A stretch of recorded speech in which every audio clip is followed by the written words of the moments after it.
Quando assim em prece minha alma cresce aos olhos de Jesus. Quanta luz, quando em oração a voz do Mestre fala aos nossos corações. Quanta luz descendo sobre nós. Quanta luz, quanta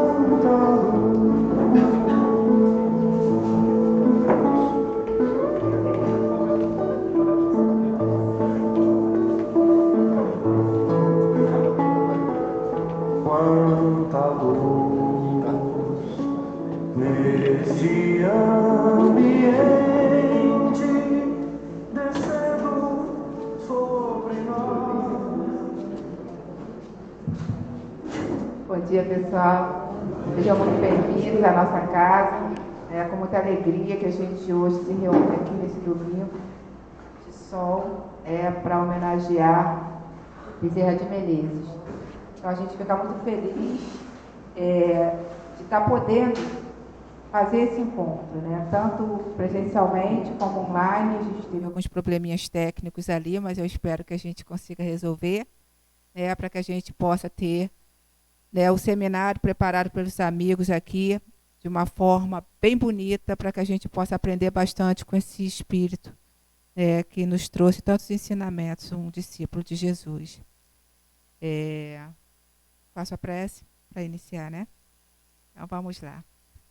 Senhor Jesus, aos mentores da nossa casa, aos nossos mentores, muita gratidão, Senhor, por podermos mais um dia estarmos reunidos em Teu nome para estudar um pouco dos Teus ensinamentos, para aprender com esse espírito de Bezerra de Menezes, que tanto trouxe de contribuição para esse planeta, Senhor.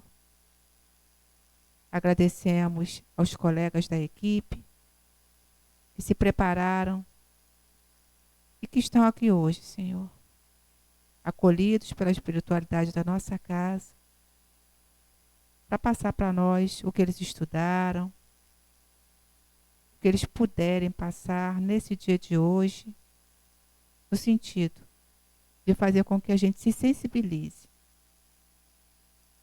com os ensinamentos de Bezerra. Então, Senhor, nesse momento te pedimos a permissão dos espíritos mentores da nossa casa e de Deus nosso Pai, para darmos por iniciado o seminário sobre a vida de Bezerra de Menezes. Que assim seja, Senhor, graças a Deus.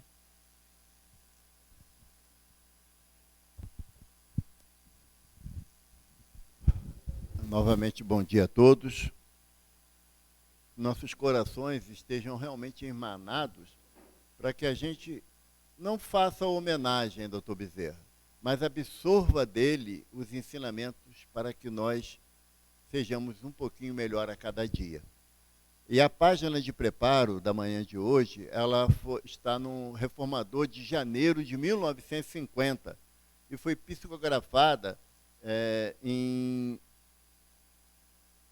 14 de maio de 1949, ditada pelo Dr. Bezerra através da mediunidade de Chico Xavier. E nos fala assim o nosso benfeitor: outrora, os mártires sofreram nos circos para doar ao mundo a glória da revelação. Através de fogueiras e sacrifícios, traçaram um roteiro de luz para o mundo paganizado. Em seguida, quando as trevas da Idade Média consagravam a autocracia do poder, os cristãos livres experimentaram a perseguição, a morte e o anátema para restaurarem a senda luminosa, conferindo à terra as bênçãos da verdade. Hoje, porém, meus amigos, os seguidores do Mestre Divino irmanados em torno da cruz redentora, foram chamados a doar da fraternidade às criaturas. Chamada a doação da fraternidade às criaturas. Amparados pela evolução dos códigos que tocaram das claridades sublimes da Boa Nova, através dos séculos, desfrutam de liberdade relativa para concretizarem a divina missão de que foram cometidos. Antigamente, dolorosa renunciação era exigida aos companheiros do mestre Nazareno, de fora para dentro. Agora, contudo, é a luta renovadora do santuário íntimo para o mundo externo. Não é o circo do martírio que se abre na praça pública, nem a fogueira dos autos de fé, instalada dentro de povos livres e robustos em nome das confissões religiosas. A atualidade reclama corações consagrados ao Senhor na esfera de si mesmo. A fraternidade constitui-se-á abençoado clima de trabalho e realização dentro do espiritismo evangélico, ou permaneceremos na mesma expectação inoperante do princípio, quando o material divino da revelação e da verdade não encontrava acesso em nossos espíritos irredimidos. Formemos não somente grupos de indagação intelectual ou de crítica, nem sempre construtiva, mas, sobretudo, ergamos um templo interior à bondade, porque sem espíritos de amor, todas as nossas obras falham na base, ameaçadas pela vaga incessante que caracteriza o campo falível das formas transitórias. Amemo-nos uns aos outros, segundo a palavra do Mestre, que nos reúne, sem desarmonia, sem discussões ruinosas, sem desinteligências destrutivas, sem perda de tempo nos comentários vagos e inoportunos, amparando-nos reciprocamente pelo trabalho, pela tolerância salvadora, pela fé viva e imperecível. Se nos encontramos realmente empenhados no espiritismo que melhora e regenera, que esclarece e redime, que salva e ilumina, sob a égide de Jesus, recordemos as palavras do Código Divino para vivê-las na acústica da nossa alma, seguindo o Senhor em sua exemplificação de sacrifício, de solidariedade e de amor. Eu sou o caminho, a verdade e a vida. Ninguém irá até o Pai, senão por mim. Bezerra de Menezes. Dispensa comentário a mensagem. Que Jesus nos abençoe e que possamos iniciar a nossa tarefa da manhã de hoje, em nome dele, Bezerra, que representa para nós o amor do Cristo ao próximo e a nós mesmos. Graças a Deus. Bom dia a todos. Obrigado, Evaldo. Eu vou me levantar aqui já para começar. Bom, primeiramente, obrigado a todos por terem comparecido, aqueles que estão nos ouvindo pela internet e os que estão aqui presentes. A nossa proposta hoje é a gente falar rapidamente, né? O tempo é curto. Bezerra de Menezes é um tema interminável, como diz o Evaldo. Ontem a gente teve um pequeno sabor muito em passado pelo nosso companheiro que fez a palestra de ontem, né? E nós vamos começar por um primeiro bloco, relembrando coisas até que foram ditas ontem, mas são sempre importantes lembrar sobre a figura de Dr. Bezerra de Menezes, né? Quem foi realmente o Dr. Bezerra de Menezes? Sei que a maioria aqui já deve conhecer, já deve ter ouvido essas histórias, mas é sempre bom a gente tomar essas histórias, essas lembranças como alicerce do que a gente vai falar daqui para frente. E aí eu vou convidar a minha amiga Ana, deixa eu só ver se eu estou passando certo aqui, Ana Araújo, para fazer esse primeiro bloco. Quer fazer um teste aí do alô? Dá um alô para a gente aí, para ver se está tudo bem. Deixa ela fazer o teste do alô. Ela vai fazer um super resumo. Ela tem uma grande missão de fazer um super resumo sobre o Dr. Bezerra de Menezes. A gente só deu essa missão para ela, em poucos minutos, né? Mais uma vez, né? Bom dia a todos. Muito bom dia lindo, maravilhoso, de sol, né? E todos aqui reunidos, isso é muito importante. E Dodô Bezerra, com certeza, está aqui nos envolvendo nessa energia, né? E aí, deixa eu só fazer uma brincadeira aqui. Hoje ela é a Fátima Bernardes e eu sou o William Bonner. A aparência já quase bateu, né? Os milhões de internautas que acompanham, né, o CEFAC aí pelo mundo te mandaram algumas perguntas, né? Então, a primeira pergunta é essa, né? Interagindo aí com o mundo virtual. Ana, antes de falar sobre quem foi Bezerra de Menezes e sua contribuição para o Espiritismo, você poderia nos contar sobre a antiga relação dele com Jesus? Com certeza, Jorge. Vamos lá. É um prazer. Tá? Eu escrevi porque a idade não permite mais que eu lembre de tudo, né? Bom, para falar da relação de Jesus com o Dr. Bezerra de Menezes, né? Eu vou contar uma história resumida, porque o tempo, nós não temos muito tempo, né? Vou contar uma história resumida, mas muito importante para todos nós, né? O 13º Apóstolo, esse livro aqui, né, ele nos traz a biografia,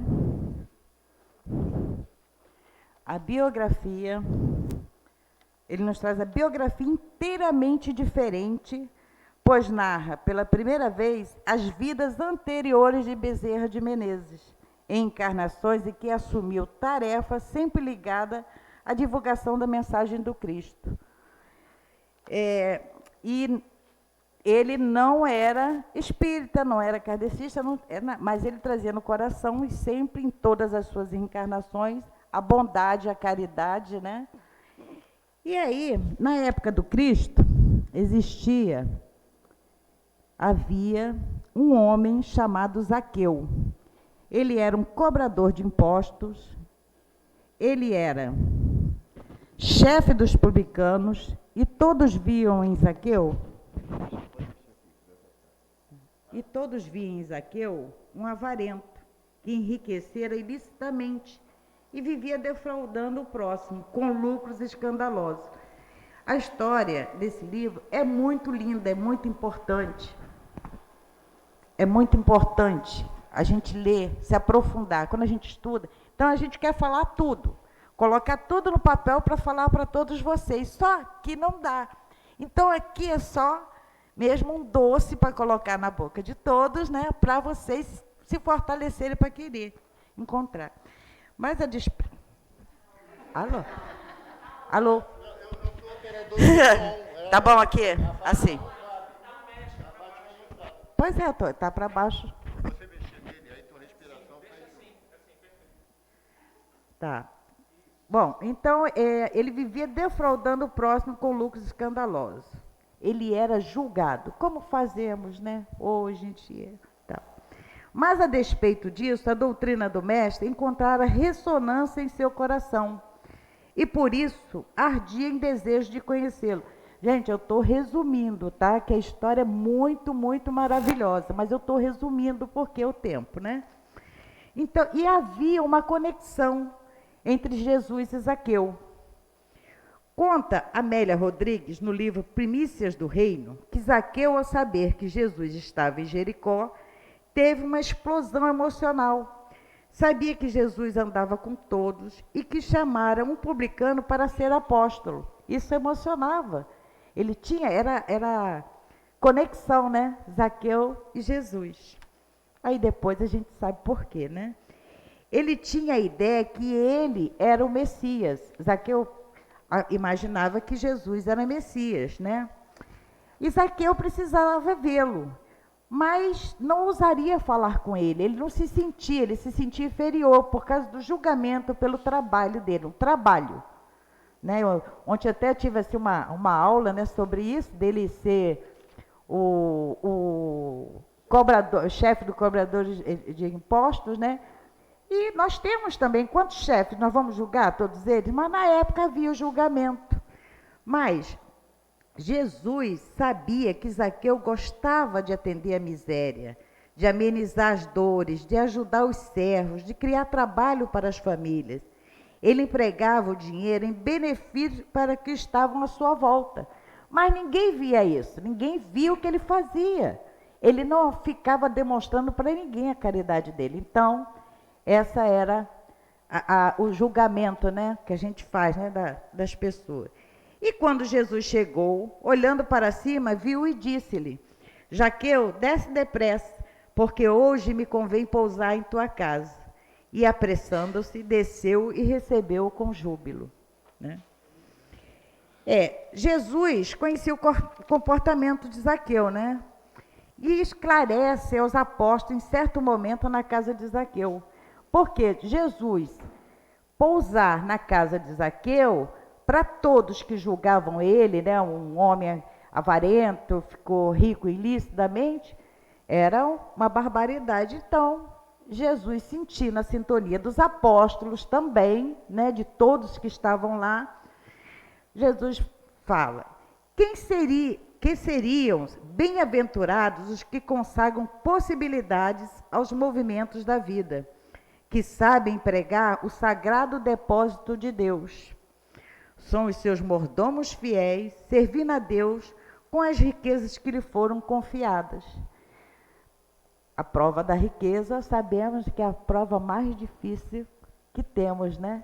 A pobreza não, mas a prova da riqueza é a mais difícil. Então, ele tinha riqueza, era o trabalho dele, e ele ajudava a todos que estavam à sua volta.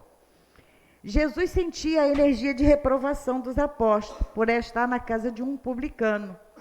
Jesus compara Zaqueu a um pai que cuida dos seus filhos à sua volta. E quando Zaqueu volta, Jesus lhe diz: bem-aventurado sejas tu, servo bom e fiel. No livro Boa Nova, no Irmão X, Psicografia Chico, capítulo 23, o servo bom. E tá bom para você? Quer mais? Vamos ver, tá. Eu acho que eu tá posso ótimo. aqui Você ficar aqui a tarde arrebentou, toda. né? Falou da prova da riqueza, a dificuldade. E aí você falta fazer essa revelação aí, né?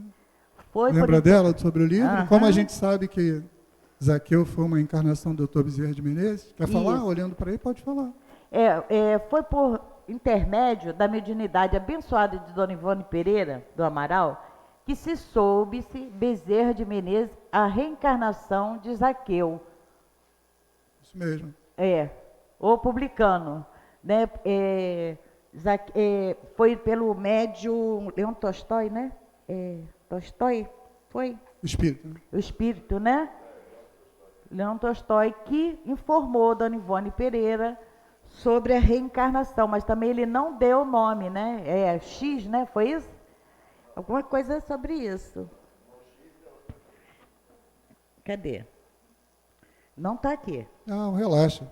Tá? O Mas importante essa informação, 24... era essa informação, né? E só o Matias ontem, o Alfradique falou, né? O caso Zaqueu Matias. Matias é porque depois ele mudou o nome de Zaqueu para Matias, né? Quando ele foi escolhido o 12º apóstolo, né? Foram várias encarnações, são vários, vários nomes, né? Onde ele nasceu e como se tornou médico. O pessoal é incansável, já mandou a segunda pergunta. E agora não está isso aqui, está no... onde ele nasceu e como ele se tornou médico. Onde ele nasceu?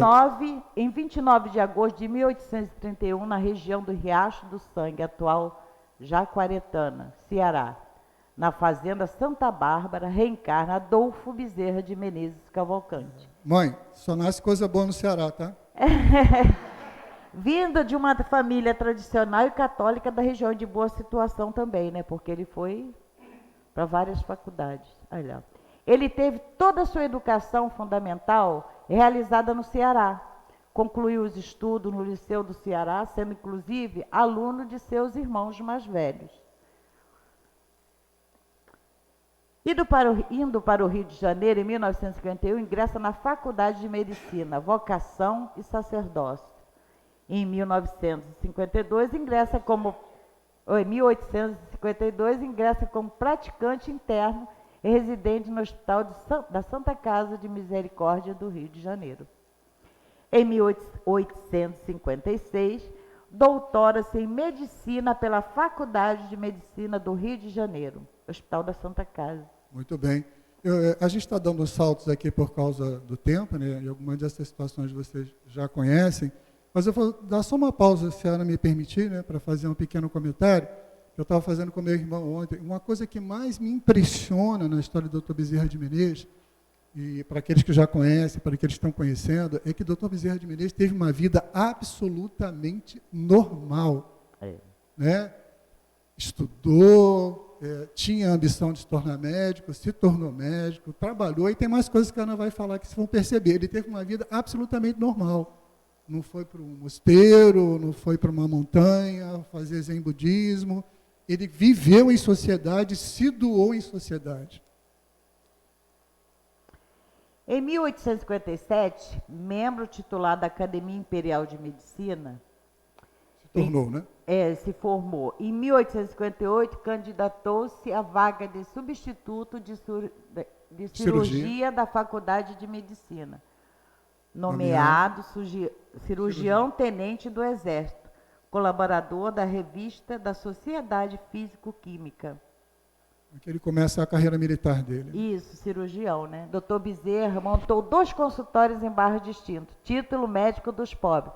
Ele montou um no centro da cidade para os que podiam pagar, que tinham condições, e montou um para os pobres, porque ele era o médico dos pobres. Ele dava receita, ele dava a receita, mas também dava o remédio. Então, um alimentava o outro. Um consultório que era pago, né, que eram as pessoas que tinham condições, e o outro era para poder acolher aqueles irmãos que necessitavam, né? Porque tem uma passagem que eu acho que não vai passar aí, que o Dr. Bezerra diz que o médico, verdadeiro médico, ele não tem hora para almoçar, para jantar, hora de sair, hora de receber visita. Esse não é médico, ele é apenas um... Ciente da medicina. É isso aí. Fale um pouco mais sobre a sua vida pessoal e como conheceu e se converteu ao Espiritismo. Em 6 de novembro de 1858, casa-se com Maria Cândida de Lacerda. Respeito e reconhecimento o levam à política. Filiação ao Partido Liberal. Em 1861, ingressa na vida política como vereador municipal pelo Partido Liberal. E em 1867 foi eleito deputado geral pelo Rio de Janeiro, o que corresponde hoje a deputado federal. Essa foto está lá no museu, né? Na Câmara Municipal do Rio de Janeiro, né? Porque ele foi vereador tem muitos anos lá. Vou fazer uma brincadeira com vocês aqui. Inevitável não fazer, né? Encontro um amigo na rua. Ô Jorge, você está bem, você está diferente, está um cara mais equilibrado, estou gostando de ver você. Ah, cara, eu estou frequentando o Espiritismo. Você já ouviu falar do Espiritismo? Cristão? Allan Kardec? Tenho curiosidade. Me fala sobre uma figura dessas que você segue lá no Espiritismo e estuda. Dr. Bezerra de Menezes. Ele foi político no Rio de Janeiro por 30 anos. O cara nunca mais vai vir aqui. Não vai vir aqui. Ele foi político por 30 anos. Não vou botar nem a porta ali, o pé na porta ali. Fale um pouco mais sobre... Opa, já foi. Estou eu aqui, voltando no tempo. Fale sobre... Ele luta abolicionista e manifesta na tribuna da Câmara contra plano elaborado para libertar escravos na condição deles irem ao fronte de batalha na Guerra do Paraguai. E ele consegue não prejudicar, porque eles estavam, os Paraguai, né, estavam colocando os soldados na frente dos canhões para receber, e ele não aceitava. Ele sempre foi... que protegia, que cuidava das pessoas. Então, tenente, médico, a profissão que ele tivesse, ele dava o jeito dele de proteger aqueles que ele... seres humanos, né? Só dando também mais um pitaquinho, se você me permitir, só de lembrar que foi talvez a guerra mais sangrenta que o Brasil já participou, a Guerra do Paraguai, né? Perda de muitas vidas, né? No século XIX, e ele era militar, vocês viram que ele era militar, médico militar, né? E era um abolicionista, ele era evidentemente contra a escravidão, obviamente, estava naquela luta de abolicionismo, né? E a revolta dele enquanto político e militar é que havia uma promessa de libertação dos negros que fosse para o fronte de batalha. Mas esses negros chegavam praticamente condenados, né? Porque eles não tinham equipamento nem condição de se defender diante do exército paraguaio, a maioria sucumbia, ou seja, se libertavam da terra, né? Da terra eles se libertavam. e sobre o encontro dele com o Espiritismo, né, e o Livro dos Espíritos ali embaixo.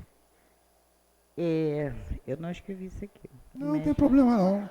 Eu não escrevi, gente. Você Então, quer que eu jogue a bola aí para você ele cortar? recebeu de um amigo, Isso. né, o Livro dos Espíritos. Gravei um pouquinho, viu? Não tô tão... ele recebeu esse livro e ele morava na Tijuca e ia de bonde para casa. E era uma viagem longa, né, na época. E ele recebeu esse livro e ele falou assim, eu vou ler, não vou morrer por causa disso, né? Não vou para o inferno, não vou para o inferno por causa disso. E começou a ler o livro. E começou a comer o livro. E começou a gostar do livro. E agora eu não lembro a data que ele declarou. Vai estar aqui na frente, fica tranquilo. Isso. Então daí ele pronto, se tornou um espírita. Começou a aderir, né, ao Espiritismo. Com o Livro dos Espíritos. Leu, gostou. E aí teve muitas outras situações que você vai passar aí, né, da mulher dele? Esse slide aí fala de como ele se impressionou com as curas mediúnicas, né? Isso. Ele como médico, né? Começou a se interessar por isso e viu a efetividade das curas mediúnicas através de companheiros ali que estavam próximos dele, né? E também foi ele também. E aí já aquele que você falou, né? Num evento, ontem o Fradique estava lembrando que num evento, que tinha quase 2.000 pessoas, ele aproveitou aquele momento do evento e se declarou espírita, e isso no século XIX, quando o espiritismo era muito combatido, pouco conhecido também, né? Havia uma ignorância em relação a isso. Foi publicado num jornalzinho da época, né? O que causou mais polêmica ainda, né? E ele declarou assim, para o público, né?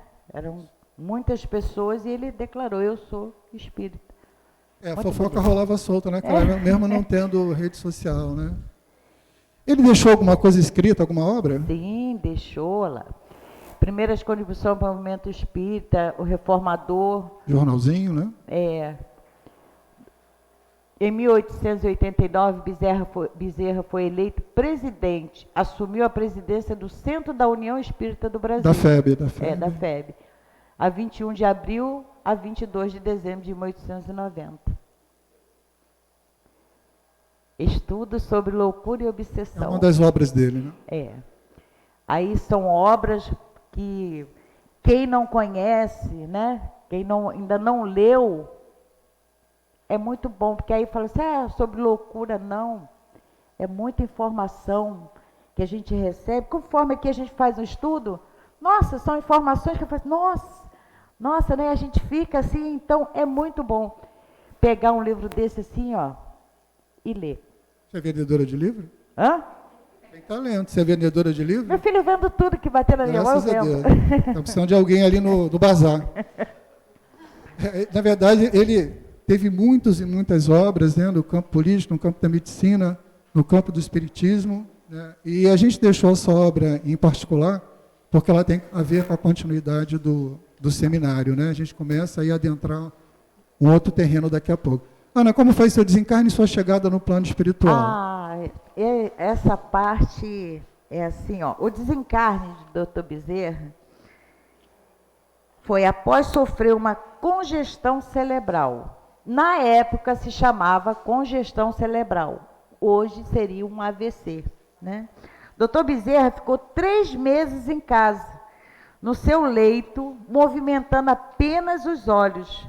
E apesar da sua imobilidade, as pessoas iam visitá-lo e aproveitaram para desabafar suas dores. E ele desencarnou em 11 de abril de 1900. Mas continua no trabalho aqui, né? Mas junto com a gente. Amém. E como foi a chegada de Bezerra no plano espiritual? Com emoção.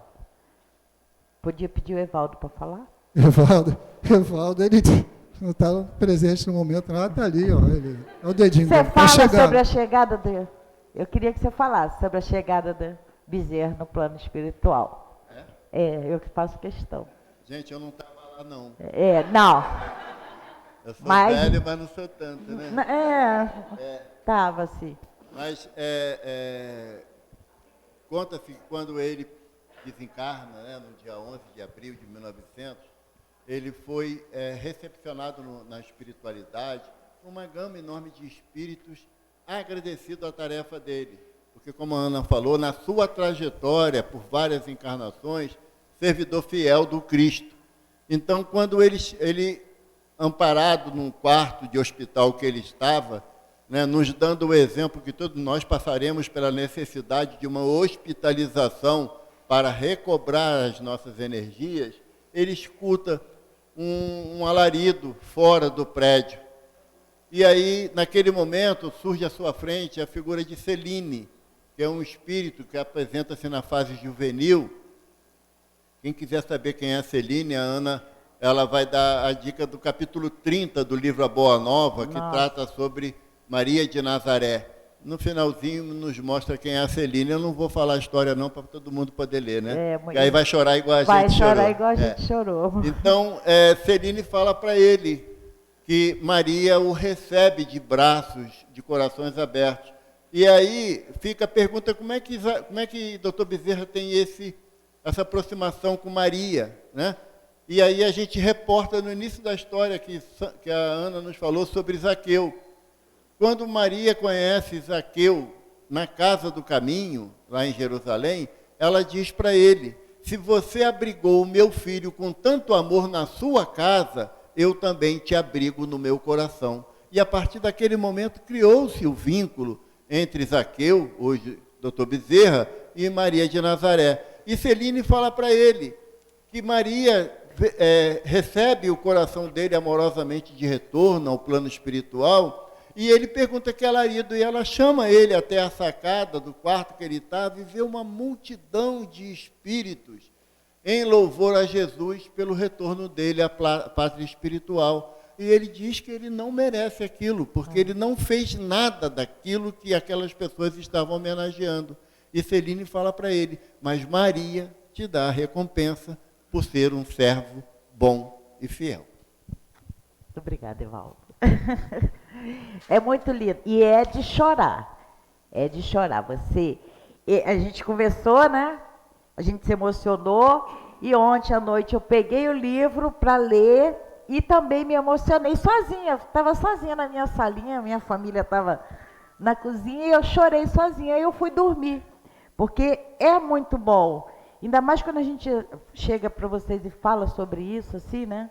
Aí você tem que ficar na curiosidade de ler, vamos ler. E o livro Boa Nova, ele é pequenininho, tranquilo. Mais alguma coisa? Você é boa vendedora de livro mesmo.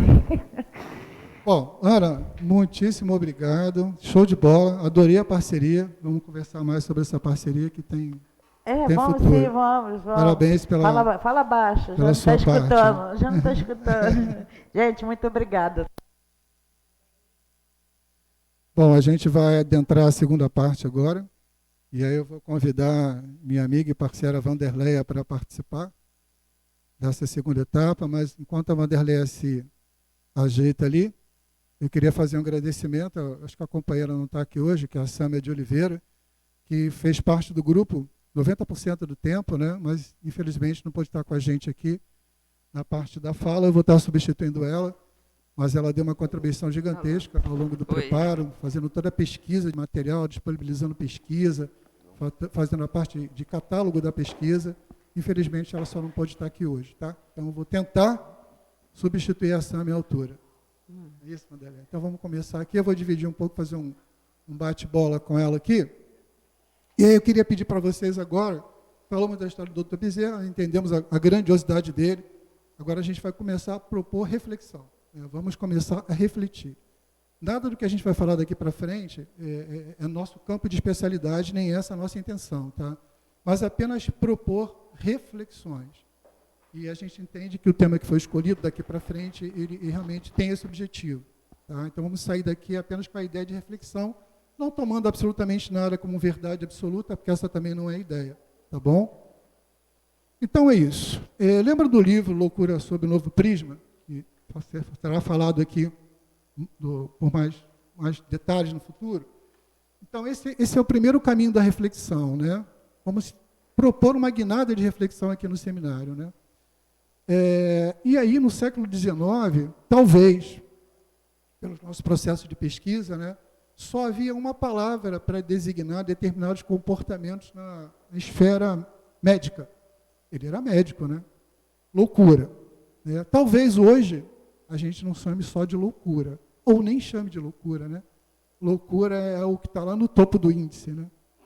E eu botei algumas imagens aí para a gente pensar, né? Se não são coisas do nosso cotidiano, né? Refletir um pouquinho. Esses sentimentos aí, teoricamente, as fotos estão passando, né? Fala um pouquinho, Vanderleia. Então, na realidade, eu não conhecia Bezerra. Eu via Bezerra muito longe. Muito longe, né? Você conhece Bezerra, o mestre dos pobres, tem um centro espírita ali. E quando eu comecei a estudar sobre Bezerra, conhecê-lo um pouquinho mais, eu vi assim, ele é um homem extraordinário, que é um homem comum. Ele vem muito perto da gente, né? Como o Jorge falou, ele é um homem que casou, teve filhos, passou dificuldades e conseguiu construir a caminhada dele com maestria. Então, eu pensei assim, então nós podemos também, né? Não construir a caminhada dele, mas construir a nossa caminhada de forma bela e saudável. Porque eu também vi nele amor, saúde, parceria, compreensão. E esse conhecimento que eu vi dele diferente, que eu vou trazer um pouquinho aqui para vocês. E eu vi também que para termos uma caminhada tranquila, nós podemos e devemos ser felizes. E ontem, na palestra, a palestrante falou que a nossa missão aqui é ser feliz. Tá, mas aí o Evaldo falou assim, mas é um mundo de provas e expiações, eu tenho um monte de problema, não dá. Dá. Porque quando nós reencarnamos lá na nossa programação, nós falamos o quê? Não, eu vou resolver todos os problemas, pode mandar, eu aceito, eu estava super animada, querendo fazer. Eu vou resolver. 50 anos em 5, é isso que a gente queria. E quando chega aqui, ai, cara, não dá. Está muito difícil. Está muito difícil mesmo, eu vou levando devagar. Mas a gente tem que encontrar um caminho, né? Então, a gente procurou alguns caminhos. E um caminho que eu entendi foi os questionamentos, que a gente acaba deixando de lado. E a gente já fez algumas vezes. Quem eu sou, onde eu estou, para onde eu vou. Eu estou na família certa? Eu tenho certeza que não. Então, a gente vai fazendo esses questionamentos. E para ter a transformação, para ter alegria, nós temos que ter autorresponsabilidade, autoconhecimento, né? Porque a Joana vem falando que a gente precisa se conhecer, a gente precisa se amar. E a Joana fala muito isso, em se amar e se conhecer, o tempo todo esse trabalho de autoconhecimento. E para sermos felizes, precisamos fazer esse trabalho, fazer todos esses questionamentos. Por que estamos aqui? Quais perguntas eu tenho feito para transformar a minha vida, né? Porque, assim, eu estou aqui hoje. Eu sei aonde eu estou realmente? Eu sei para onde eu quero ir? Eu quero ir no ponto lá de Chico. É uma caminhada longa, mas se eu tenho uma caminhada clara e objetiva, hoje eu estou orgulhosa, e daqui a 10 anos eu quero estar um pouco menos, eu preciso ter uma trajetória, mas eu preciso saber onde eu estou.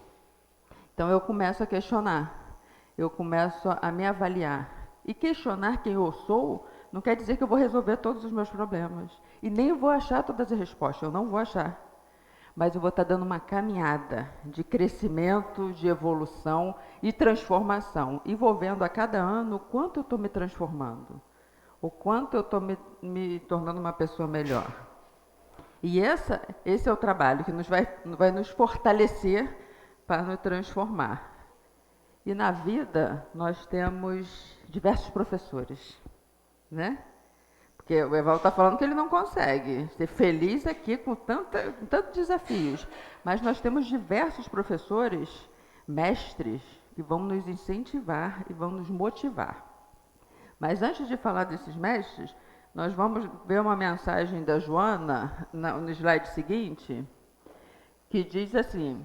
Você pode ler para mim, Jorge, por favor? A vida evolui na Terra ao longo dos milhares de anos. Nesses complexos dias de cultura terrestre, os mecanismos para alcançar a plenitude são ásperos e afligentes. Esqueceu-se momentaneamente da vida, que é exuberante, nós esquecemos, né? Momentaneamente da vida, que é exuberante, inextinguível, de que o universo é repleto de grandiosas expressões de beleza e magnitude. Vive hoje em harmonia com o universo e triunfarás, experimentando a vida plena. Joana de Ângeles. Volta, por favor, para o outro. Então, assim, a gente nem precisa nem... Está muito claro, né? Ela é muito objetiva no que ela fala para a gente. E prestando atenção, nós vamos ver que está tudo aí. Então, eu posso ser feliz, que a vida é maravilhosa, é exuberante, que eu já soube disso um tempo atrás e na reencarnação com esquecimento eu esqueci também isso. Mas nós vamos reavivar. E nós temos motivos todos os dias de sermos felizes. Acordar, né? Ser grato pela nossa família, pela nossa vida, por estarmos aqui, por diversos outros motivos. Cada um tem os seus motivos que vai buscar lá dentro para se fortalecer. Mas ali tem alguns professores. São professores que vai nos ajudar a crescer e vai nos mostrar que podemos evoluir espiritualmente. Que para evoluir espiritualmente, nós também temos que evoluir materialmente. E essa é a nossa escola, o nosso exercício. Então, profissionalmente, eu vou ser um excelente profissional, o melhor que eu posso ser. Ah, mas o meu chefe ninguém aguenta. Tá, mas ele é o professor. Ele é o cara que está te ensinando a ser paciente, a ser mais correto, a ser justo, a trabalhar com afinco. E esse é o nosso papel. E quando esse professor vai me ensinar na minha caminhada a ter paciência, a compreender as outras pessoas, porque eu já tive o exercício. Nos meus relacionamentos, meu marido, que deixa a toalha em cima da mesa, da cama, todo dia eu falo com ele não aprende. Então, é um exercício.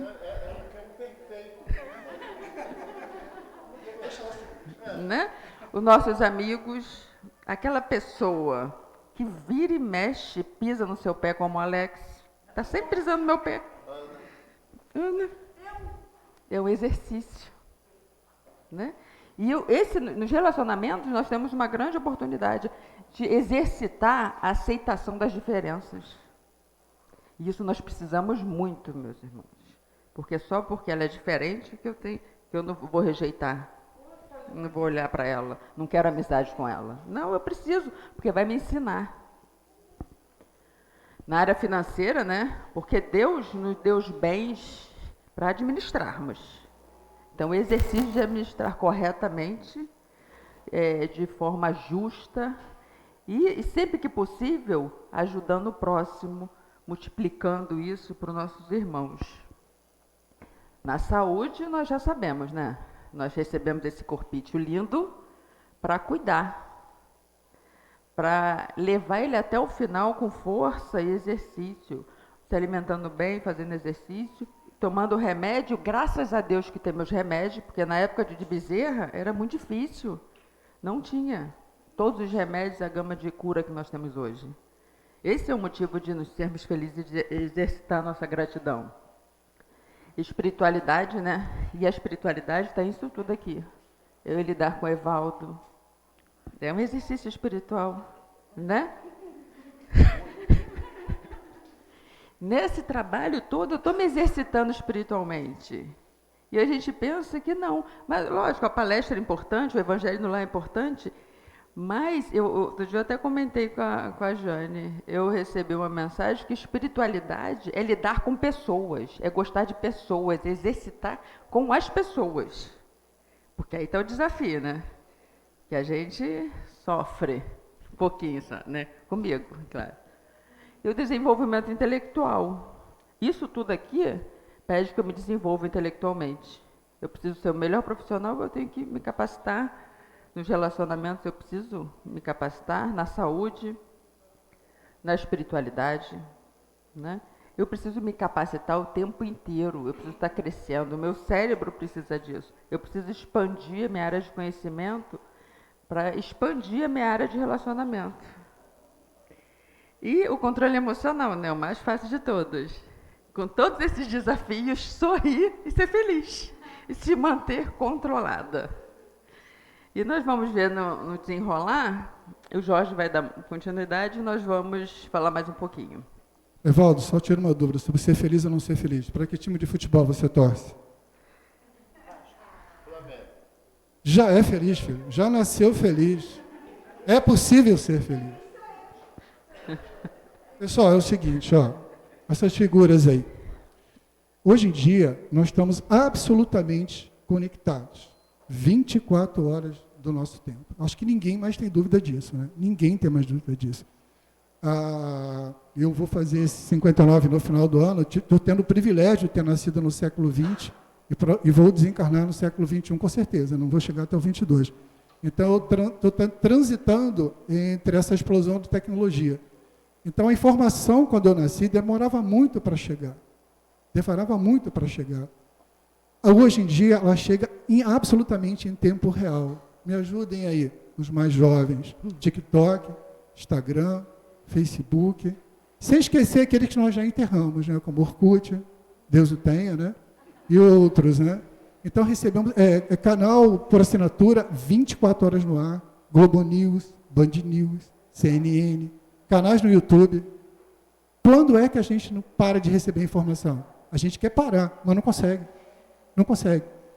Sem falar que a população mundial aumentou absurdamente, né?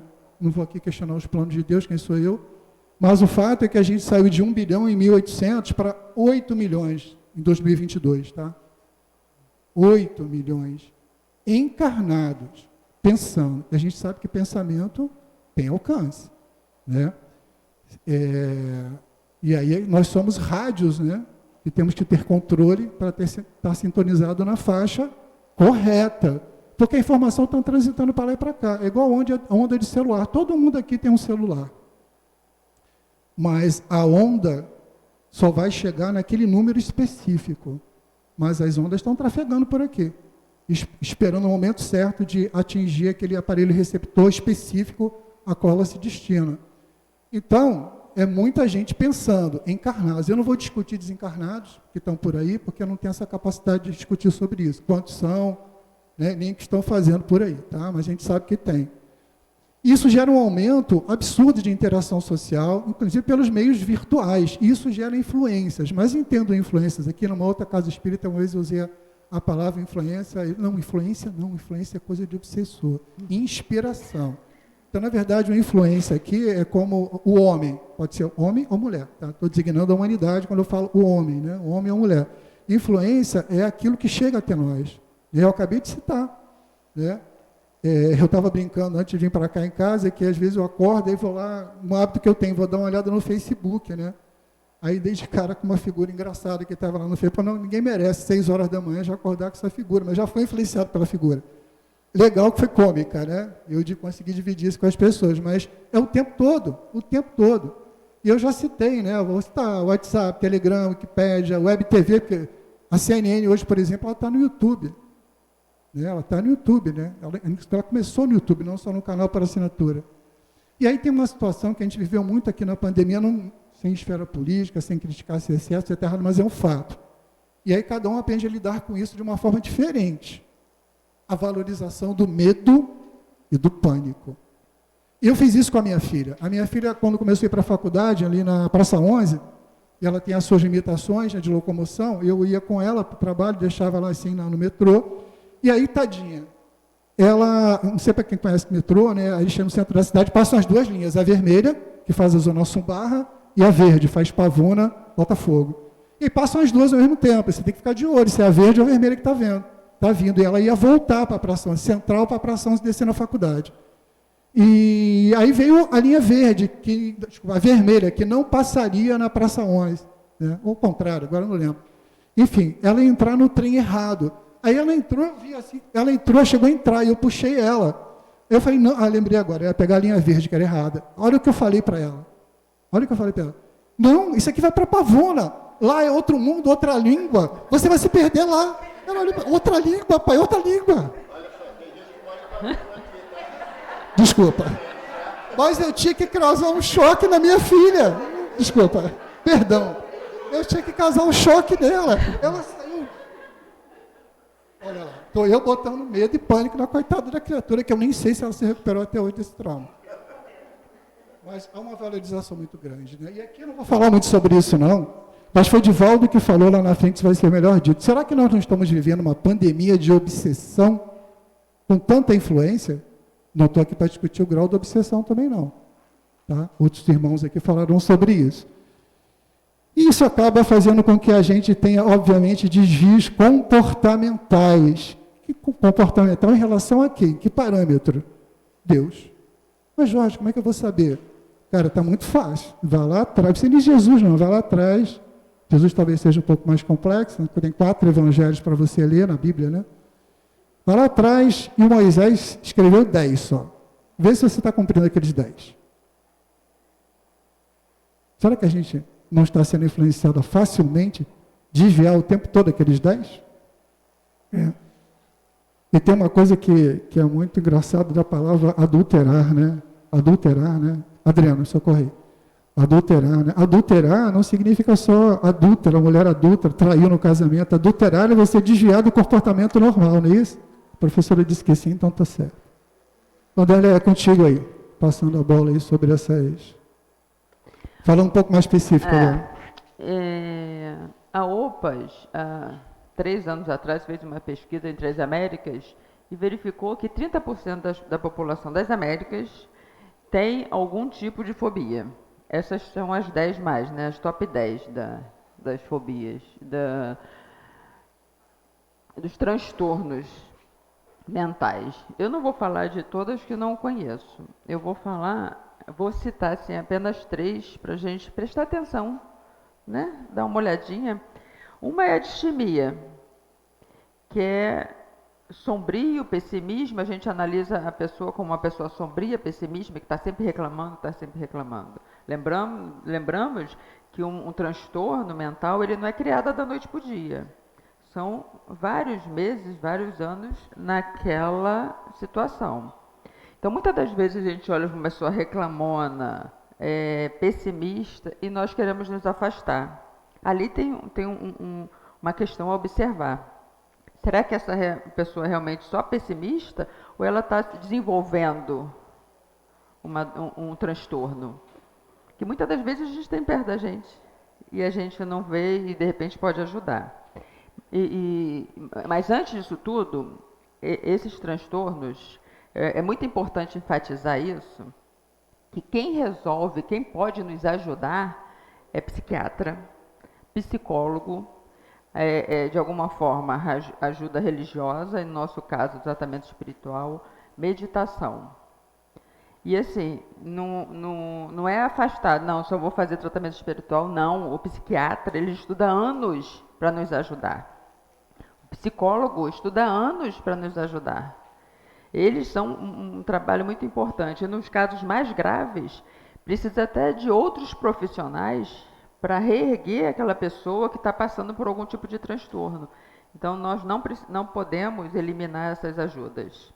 E o outro que eu vou falar é a depressão. A depressão, ele é um dos casos mais graves. É um transtorno que afasta o maior número de profissionais no mercado de trabalho, definitivamente. A pessoa fica realmente inabilitada de trabalhar. E é o transtorno que mais leva ao suicídio. Então, nós temos que ter atenção. E eu vou contar para vocês que eu já tive depressão. No último ano de faculdade, eu fazia serviço social, eu estudava em Jacarepaguá, trabalhava em Jacarepaguá e morava em Jacarepaguá, estudava na Tijuca e fazia estágio em Austin, Nova Iguaçu. Ou seja, eu rodava a cidade, isso de segunda a sábado. E eu entrei em parafuso, né? Não bate essa conta assim. E eu procurei um psiquiatra, que eu sempre fui tranquila com relação a isso, procurei um psiquiatra, não gostei da psiquiatra, achei que não batia comigo, e faz parte. Eu não gostei dessa psiquiatra, procurei outro, achei um psiquiatra maravilhoso, e fiz o tratamento com remédio, sim, que é importante, acompanhamento psicológico, sim, que é importante, E na época eu não consegui fazer um tratamento espiritual porque não dava tempo de encaixar nada no meu horário. Mas uma das coisas que o psiquiatra me falou, que eu nunca mais esqueci, ele falou assim, você não tem vida. Eu falei, como não tenho vida? Eu trabalho, eu estudo, eu estou com pessoa, né? Eu faço tudo o que tem que fazer. Ele, não, você não tem vida, você não olha para o céu, você não contempla a natureza, você não passeia, você não relaxa. Qual o último filme que você viu? Entendeu? Dentro de casa mesmo, na televisão. Então, assim, são coisas importantes que a gente vai deixando de lado na nossa rotina desenfreada. E sabe qual foi o trabalho que ele me deu para casa? Que o psicólogo acompanhava? Olhar para o céu 3 vezes ao dia. Porque quem está deprimido não levanta a cabeça. Está de cabeça baixa o tempo todo. E eu anotava 3 vezes ao dia o que eu via no céu, né? Não, muitas das vezes não feliz, depois você vai organizando a sua mente. E o psicólogo acompanhava, desenvolvia todo aquele trabalho. Então, assim, a gente precisa ver a importância dessa equipe trabalhando a nosso favor. E nós, graças a Deus, nós temos essa equipe. Porque alguns anos atrás era internado, amarrado e lacrado às 7 chaves. E nunca mais você saía. Nós temos histórias até hoje nesses hospitais ainda que sobrevivem, dando manutenção para as pessoas que foram tratadas de forma errada. E o outro ponto que não saiu impresso ali são os vícios. Eu coloquei 2 vícios, o vício do álcool e do fumo. Foi registrado também na pesquisa que 10% da população das Américas tem um consumo de álcool. E nós sabemos o que o álcool traz para as famílias e para a nossa sociedade. E 10% é muita coisa.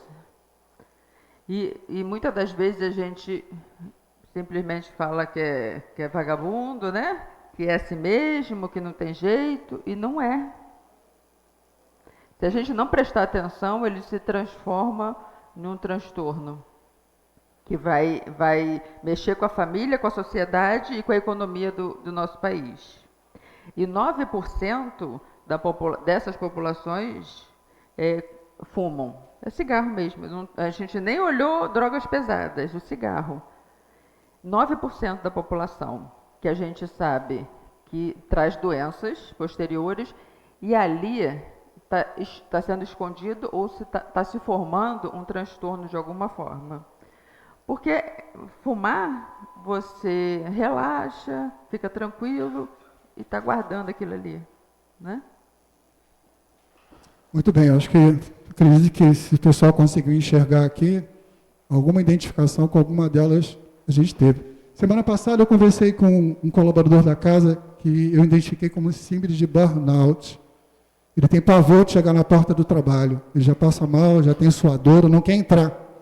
E essa é uma síndrome que eu descobri estudando, que ela é mais recente, né? É aquela sua relação péssima com o seu ambiente de trabalho. Um colega da casa, semana passada, estava conversando comigo e a gente identificou isso aqui.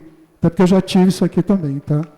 E aí, para dizer que a gente não foi na referência doutrinária, lá no Evangelho segundo o Espiritismo, capítulo 5, bem-aventurados os aflitos, o suicídio e a loucura. Ela falou que depressão muitas vezes leva a suicídio. E aí, vamos pegar algumas palavras-chave aqui. A calma e a resignação, se eu traduzir, né? A confiança no futuro. Por que a gente está aqui? Essencialmente porque a gente acredita que tem um futuro, né? Que a vida não acaba com a morte. A gente acredita no futuro, na continuidade. A serenidade, o Delé já falou disso através de Joana, são os melhores preservativos, né? Os melhores remédios contra a loucura. E, geralmente, as pessoas se perdem porque elas não conseguem suportar suas provas, né? As vicissitudes. Não conseguem suportar, não tem coragem de suportar suas provas. Agora, aquele que está equilibrado recebe isso com indiferença, até com alegria. Esses reveses e essas decepções, entende como oportunidade de crescimento. Está lá no Evangelho segundo o Espiritismo, não sei o que estou dizendo não, tá? E nos traz o equilíbrio, a razão. E nada é capaz de nos afetar. Isso já está escrito lá, no capítulo 5, no suicídio na loucura. E aí Bezerra de Menezes, isso aí é um trechinho que eu tirei da foto do livro dele, Loucura sob o Novo Prisma, lá da FEB, né, em que ele escreveu uma obra, não vou entrar nela aqui, em que ele explorou essas perturbações da mente, lá no século XIX. Tá? Isso vai ser mais dito aí no futuro. Wanderleia, chamados de atenção aí, é contigo. Eu sou de uma geração que dizia engole o choro, engole a raiva. Né? Se apruma e vai assim mesmo. É claro que nós não podemos deixar o medo ou a raiva nos limitar de fazer as coisas que precisamos. Mas temos que ter atenção com o que estamos sentindo. Todos os nossos sentimentos e emoções estão nos dizendo alguma coisa. O corpo está gritando por algo. Né? Se eu estou feliz, alegre, amando, é fácil. Agora, quando eu estou deprimida, quando eu estou triste, quando eu acordo mal, eu simplesmente deixar para lá e seguir em frente? Não pode, somos nós, é a nossa saúde que está ali, ó. Meu corpo está gritando, eu preciso de ajuda, eu preciso dessa transformação, tem algo errado aqui. E a gente vai guardando. E algumas das vezes, eu vivi um pouquinho, um tempo atrás, aquela angústia o dia inteiro. Aí já vai falar com uma amiga, não é nada não, menina, daqui a pouco passa, preciso ir para lá. Como assim? Sou eu não estou cuidando de mim, como é que eu vou deixar para lá? E é nessa hora que entra o psicólogo, porque quando eu vou conversar com o psicólogo sobre essa angústia, fazendo propaganda, hein, Norma? Sobre essa angústia, ele vai me ouvir, ele vai aprofundar essa conversa, aqueles questionamentos que a gente vem fazendo toda noite, ela vai aprofundar essa conversa e eu vou descobrir por que aquela angústia. E eu vou estar cuidando de mim. E quando eu cuido de mim, eu cuido de todos à minha volta. Mas uma coisa que nós precisamos ter atenção, diante do que vimos até agora, nós não podemos mais rejeitar o médico. Nós não podemos mais se automedicar. Não, chazinho resolve. Não, nós precisamos realmente de ajuda. E não podemos mais julgar os outros como loucos, preguiçosos. Frescura, daqui a pouco passa. Está querendo chamar atenção? Não.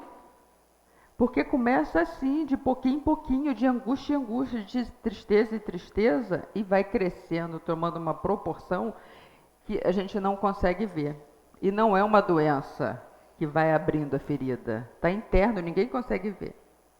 Se eu der um sorriso, fazer pose, ninguém vai notar. Por isso que nós temos que olhar fundo, ter um olhar mais humano, né, para o nosso próprio. Tirar esse preconceito, limpar tudo isso.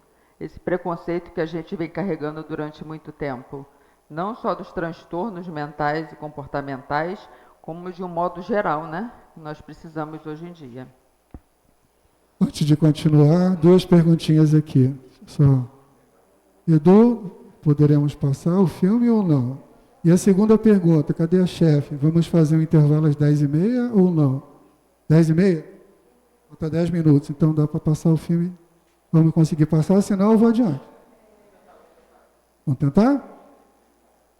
Só antes de... Vamos tentar aqui, tá? Esse é um filme muito longo, eu vou passar 5 minutos só, Edu. Para até acompanhar, mas eu te digo agora de cortar. Porque nós falamos aqui, mas agora, nesse filme, no programa Transição, um programa muito conhecido, espírita, né? Tem 5 minutos de uma fala de ícones do espiritismo, de psicólogos, psiquiatras e médicos, sobre tudo que a gente falou aqui. Então, nós dois não somos loucos, né? Não tiramos isso do nada. Vamos ver se a gente consegue passar aqui.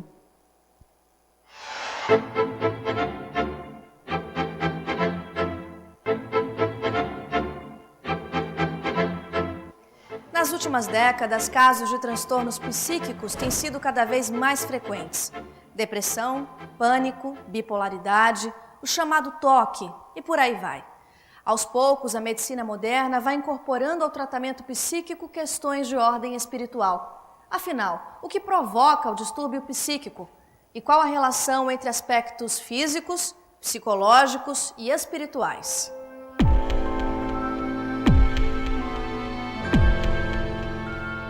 Nós vemos que nunca como agora houve um número tão grande de depressão, de esquizofrenia, de autismo. Nós temos uma lista imensa de novos transtornos. Dos transtornos que hoje mais afetam a humanidade, que diria para dizer que é a doença do século, vamos dizer assim, ou até do milênio, né, do terceiro milênio, é a depressão. Tá tudo bem. Vou ficar bem. Por que está aparecendo mais agora? Na realidade, primeiro que está se fazendo mais diagnóstico. E porque também se inventaram maneiras de fazer diagnóstico que se ampliou o espectro de sintomas na qual a gente diz que isso é depressão. Mas se a gente for perceber o momento da humanidade, é exatamente um momento onde eu diria que a maioria das depressões é por um vazio existencial. São muitos aspectos que a gente poderia analisar na base da construção da personalidade e dos nossos problemas, dos nossos transtornos em geral. Quem nunca teve uma depressão?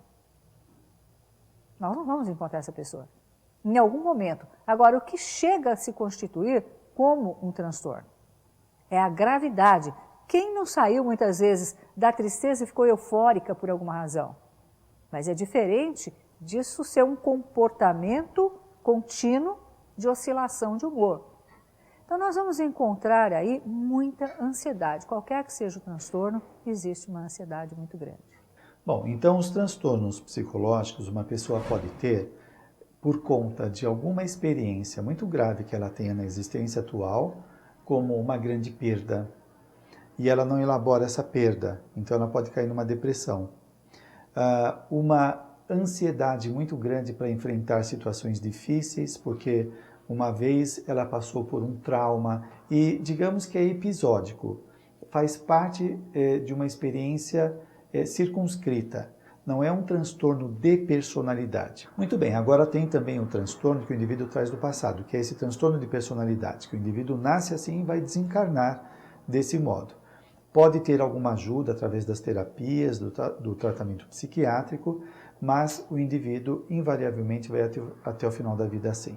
Então, dentro de um conceito de psicologia, nós temos algo a ser tratado aqui, agora, eventualmente com causas a partir de um determinado momento, com fatores desencadeantes, e que são tratados e com resultados possíveis. Nós não sabemos se tudo vai ser curado, resolvido, tudo acertado, mas nós sabemos que a pessoa pode viver melhor. Quando a gente entende que existe um antes e um depois desta existência, é possível que a pessoa tenha trazido questões de uma existência anterior, mal resolvidas, para serem tratadas nessa, que essa pessoa teve fatores desencadeantes para poder aflorar aquilo que ela deveria trabalhar, isso é fundamental, e a partir daí tratar no tanto possível. Quando uma pessoa nasce, quando o espírito reencarna e já traz um tipo de transtorno que vai ser evidenciado ou na adolescência ou na fase adulta, mostrando de uma forma muito clara que esse transtorno vem do espírito.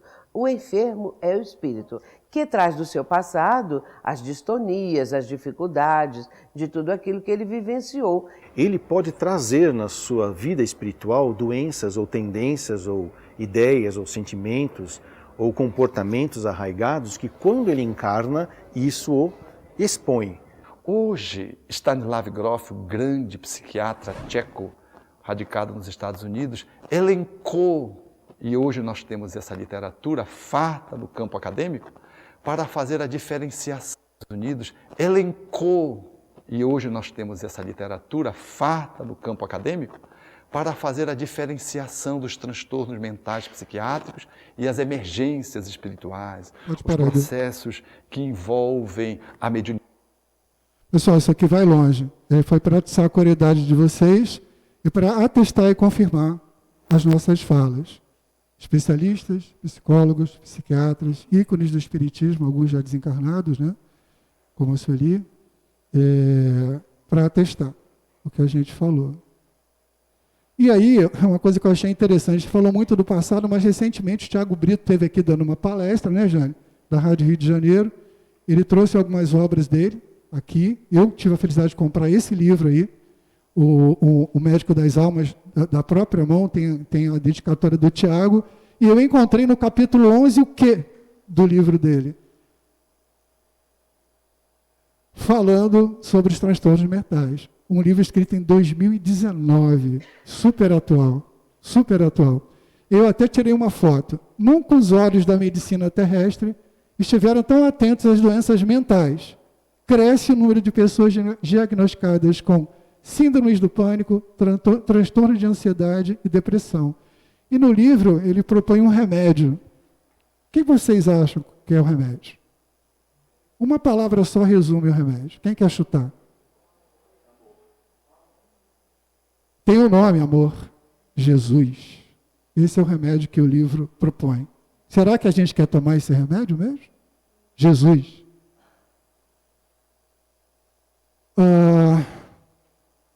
Eu também, para não dizer que eu não fugi das orientações doutrinárias, eu fui lá na revista, né, do Kardec, né, alguém me ajuda aí, como é que ele publicou o nome? A revista lá? Revista Espírita.